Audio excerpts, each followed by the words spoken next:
Yeah, so it's my pleasure to introduce Alexis Weber, or Ali, as she usually goes by. Everyone that knows her. So Ali is currently doing jointly mentored by both me and Dan Geschwind. She hails from Michigan. I believe entire time she's been in Michigan, but she has not been here, but I can be corrected. She did her undergrad at Michigan State University in the lab of Donna Kolosky, where she studied RNA editing in the Trypanosoma brucei parasite. And later for her postgraduate work, she went to the Van Andel Research Institute, also in Michigan, in Dr. Darren Moore's lab, where she used genomic approaches to study gene regulation and protein function in neurodegenerative disorders. She received numerous awards during her undergrad research, and then later here at UCLA, she was awarded the T32 Biomedical Big Data Grant. And now for her dissertation work, she's interested in studying Down syndrome. She's been doing a lot of the groundwork to get this project started in our laboratory.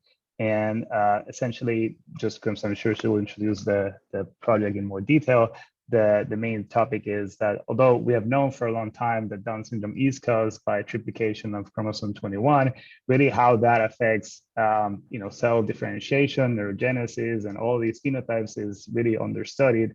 In particular, this idea that it's not only an effect of gene dosage, but an altered regulation across the entire genomic landscape. And so she's going to be talking about the groundwork to do this study, as well as some of the preliminary data about this. So yeah, take it away. Thank you for the intro, Luis. I want to apologize up front because my Zoom display is being really weird and I can't see anyone. I'll still keep an eye if someone has like questions in the chats, but I can't see anyone's faces right now. I think I have a couple monitor displays, so I think that's why, but I'll keep an eye out. Okay, so yes, thank you for introducing me, Luis. I really appreciate it. I think that gave a good background on what I've done before and what I'm up against now. So my project is focusing on defining chromatin accessibility and molecular dysregulation in Down syndrome.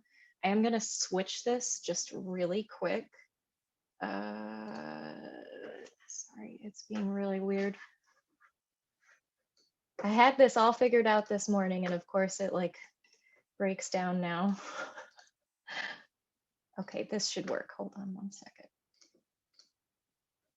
There we go. Okay, great. Can everyone see my screen now? Is it good? Yes. Thank you. Awesome. Still can't see anyone's faces, but it's working. Okay. So I'm just going to hop in. I'll start with an introduction and the background about my research, which is defining chromatin accessibility and molecular dysfunction in Down syndrome. And then hopefully I can illustrate to you the gap in knowledge and what we're trying to do, finding target cells, and how I've optimized these methods over the past year and what I plan to do in the future. So let's start with a little bit of background on Down syndrome first, and why it's important. So Down syndrome costs an average amount to patients, families, about $8,500 a year, which is not including assisted living costs later on in life. We also know that the average lifespan is about 47 years old, but it's significantly lower in non-white populations, which is why I have the asterisk there. Additionally, 1 in every 750 children born are affected with Down syndrome. And this results in a pathology that can be observed at different stages in the brain, showing changed brain ratios or brain cell ratios, mostly shown by a stark increase in astrocyte levels and a very sharp decline in especially excitatory neurons and oligodendrocytes. Additionally, just overall, the volume is much smaller in all regions. And it's accompanied by these physical changes that I think everyone can kind of recognize. They call these characteristic features where you have almond-shaped eyes, smaller nose and ears, and that brachycephalic skull shape. And I also think it's accompanied by these very commonly known cognitive deficits with impaired learning, memory, and language development. but there aren't any pharmaceutical or medical interventions to help ameliorate these cognitive deficits. Most of the existing treatments are personal therapies aimed to improve the standard of living of Down syndrome patients and also help them integrate with society. So it's always kind of interesting to think about why we don't have a cure or medical intervention early on to help with these cognitive deficits, because it is one of the oldest genetic disorders. It was first discovered in 1866 and then karyotyped in 1959 to reveal that it is caused by an extra chromosome. And then we've done a lot of genetic work since then, but we still have not really figured out what the molecular dysfunction is that occurs during neurodevelopment that would ultimately cause Down syndrome. And this is the main obstacle to why we haven't found some sort of medical treatment for these cognitive symptoms. And as I said before, we do know that Down syndrome is caused by the presence of an extra chromosome 21, which results from failure of the chromosomes or chromatids to segregate during meiosis 1 or meiosis 2, respectively, within the oocyte, resulting in the presence of an extra chromosome 21, which many researchers have hypothesized increases the dosage of genes that are encoded on chromosome 21, which includes a variety of different transcription factors that we know regulate neurodevelopment, epigenetic regulators, Alzheimer's disease genes, inflammatory genes, reactive oxidative species, and cell signaling and surface receptors that all individually we know have some sort of effect on the dysfunction occurring in neurodevelopment in Down syndrome. But for the most part, research thus far has been looking at how each of these genes individually have some effect on the brain or the Down syndrome patient.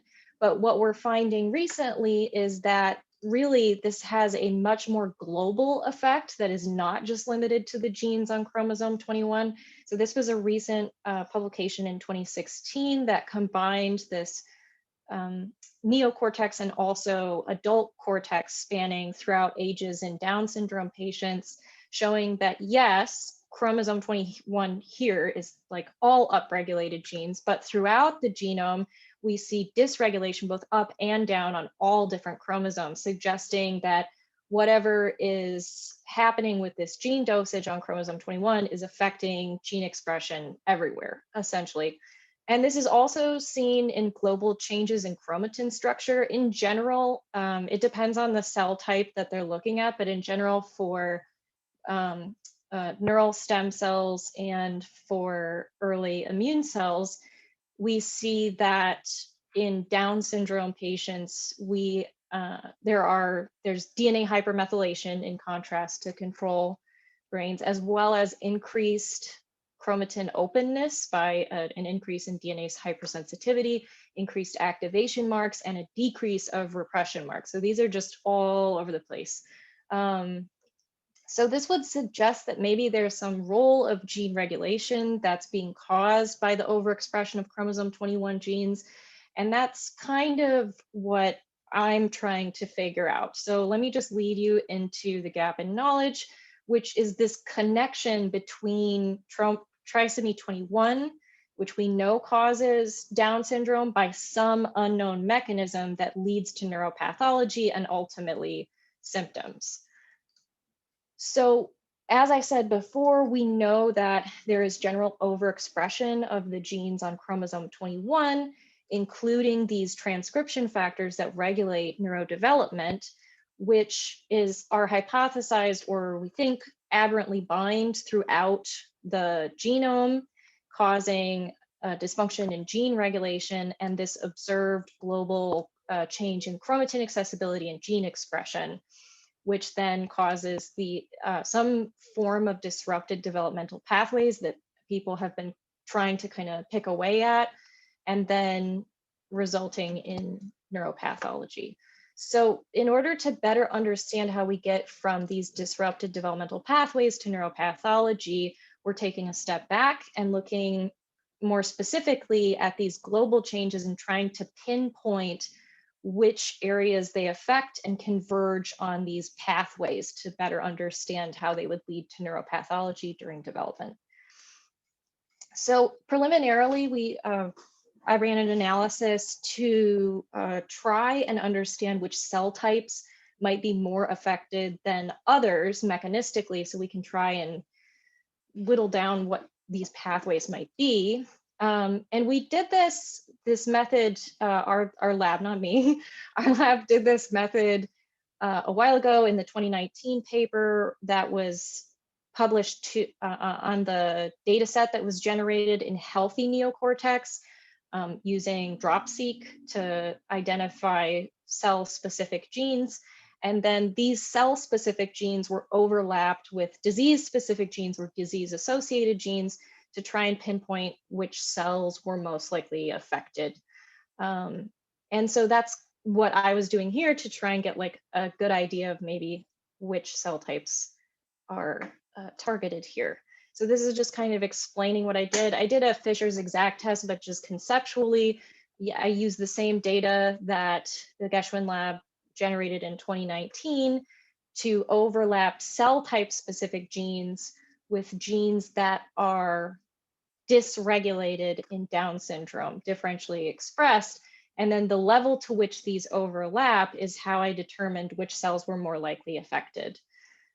And what we found, interestingly, is there is an enrichment of upregulated and downregulated genes in early progenitors. That's these radioglia, dividing radioglia, these early kind of warm colors here are the progenitors. So there seems to be this kind of like bivalent disruption in maybe the pathway or some sort of signaling where we have some genes that are clearly upregulated, but some that are downregulated. We also interestingly saw that there was an enrichment of upregulated genes in excitatory neurons. We also saw this bivalent enrichment of upregulated and downregulated in oligodendrocyte precursor cells. And then we started seeing this interesting pattern of non-neuronal cell types, these kind of glia or endothelial cells, where we see enrichment of upregulated genes in endothelial cells, and then a very strong enrichment of downregulated genes in microglia and pericytes. And while most studies say that microglia levels are pretty much the same throughout Down syndrome brains, they do show that some of the activity can be inactivated. So that might be what we're seeing here, but again, that's purely speculative. And the reason why I say seeing an enrichment of upregulated genes in excitatory cells is surprising is because, like I had said previously, typically in postmortem tissue, we see that excitatory neurons are, the levels are dropped. So this could be some sort of early upregulation of activity, but like I said before, this is purely speculative. Some researchers theorize that early on, the progenitors are all completely exhausted and turned into terminal neurons. And so that's why you ultimately have less, because you don't regenerate the pool of progenitors. But again, very speculative. It was interesting nonetheless, which is why we went into adult tissue to see maybe there are some differences that are affected over time. So I used the single cell RNA-seq database from the Lake paper, also published in 2019, and did the same thing, looking at adult cells this time and using adult differentially expressed genes from Down syndrome tissue to identify which cell types are more likely affected than not. And this reflects what we would expect from adult postmortem tissue. And you can see this very dramatic shift one way or the other, where, and again, I know this text is very small, which is kind of why I blew it up here, but we see that astrocytes are really mostly the only cell type that are enriched for upregulated cells, which again tracks with the fact that we tend to see more astrocytes in general in adult Down syndrome brain compared to neurotypical brains. And then we see this very dramatic shift to excitatory and inhibitory neurons both being enriched for down-regulated genes, which again could be due to their lower levels in the adult brain. And then we have these other cell types that are strictly adult, like you wouldn't see these in fetal brain, like Purkinje neurons, which are in the cerebellum, also enriched for down-regulated, which we would expect. We see that oligodendrocytes are also enriched for down-regulated cells, also expected because there are much fewer. So we have some ideas of how over time we might see upregulation or downregulation of either levels of the cell or some sort of mechanism within the cell, especially in excitatory, inhibitory radioglia and oligodendrocyte precursor cells, where they were at least partially enriched for upregulated genes in mid-gestation, early tissue, and then dramatically shifted to being more enriched for downregulated genes in adult tissue. So there could be some sort of temporal shift here. That would be interesting. And then in addition, these are the cell types that were mostly adult specific. So there was an increased level of astrocytes. There was a increased enrichment of upregulated genes in astrocytes, an enrichment of downregulated genes in microglia, Purkinje, and oligodendrocyte. So now that we kind of have an idea of which cell types are more likely to be affected in multiple stages in Down syndrome development, we're going to be looking at the specific mechanisms that are altered in these cell types. I want to make sure I'm not going over time here. Okay, cool. So my platform, my thesis is based off this idea that we're starting with some Down syndrome tissue that we've already derived into PHMPCs, or primary human neural progenitor cells, which I won't be talking about that aspect very much, but those offer kind of a unique platform to look over time. And we'll be contrasting those to healthy control tissue and performing single nuclear RNA-seq and single nuclear attack-seq. So I've spent a while kind of optimizing these methods. I'm going to present to you the data that was generated by our postdoc, Suzanne Nichterwitz.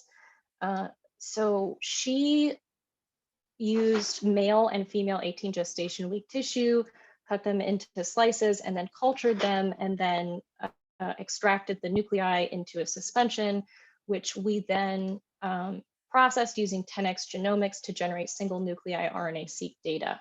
So I'm sure many of you are familiar with this method, but just to kind of recap, our nuclei are emulsified in oil droplet with these 10x genomics barcoded beads, which have not only a unique molecular identifier for each individual RNA, but also have a cellular, or in this case, nuclear identifier.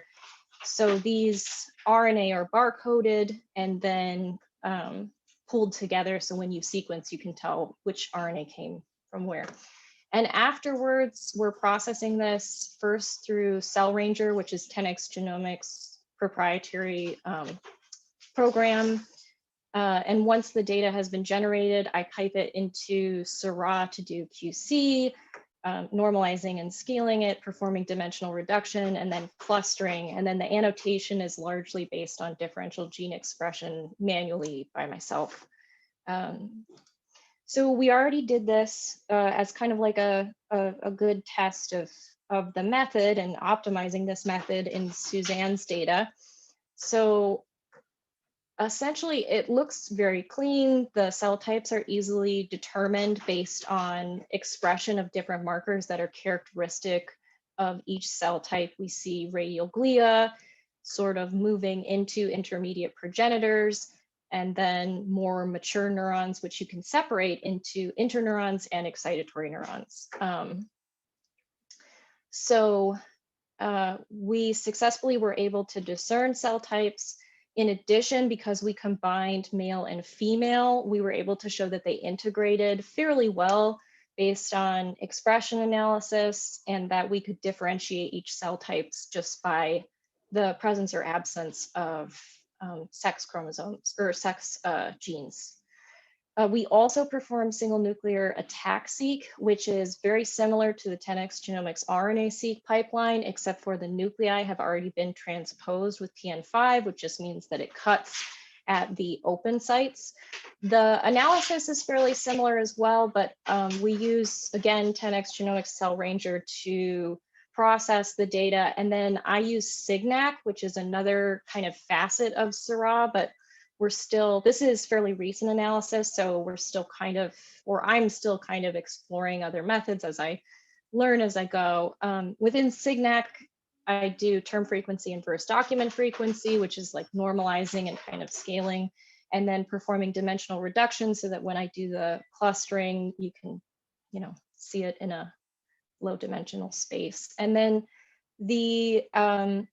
and again, if any of you are familiar with this, the cluster annotation has been sort of tricky. So I'm just going to talk about that a little bit. But in order to annotate the clusters, again, these are from the same samples that we generated using the RNA. So when I performed gene activity scoring, which is SIGNAC's way of determining potential gene activity based on the openness at certain genes, promoters, and gene bodies, it was kind of difficult to figure out distinct clusters because it was very diffuse, in part because we got about 2,000 cells back, which is expected for loading 10,000, but still. So I used the gene activity scores and integrated them with our RNA expression counts to determine or predict the likely cluster annotation of each cell. And then within each ATAC-seq predicted cluster, I calculated the proportion of each predicted cell type and then annotated those correspondingly. And I've done a little bit of follow-up on trying to characterize and validate these clusters. One of interest was the radial glia, so that's our progenitor cluster here. The top differentially accessible region was SOX2-OT, which is a long non-coding RNA, which regulates the expression of SOX2. And that was the one that was most differentially expressed in our cluster here. So I also looked at SOX2 accessibility, which seems to be more differentially expressed in both radial glia clusters, which we expect because SOX2 helps maintain the progenitor status, the stemness. So this kind of helped me figure out that this was the correct annotation, which is good. Furthermore, I also did some motif enrichment. Again, this is very recent analysis, so I'm just kind of playing around with different things.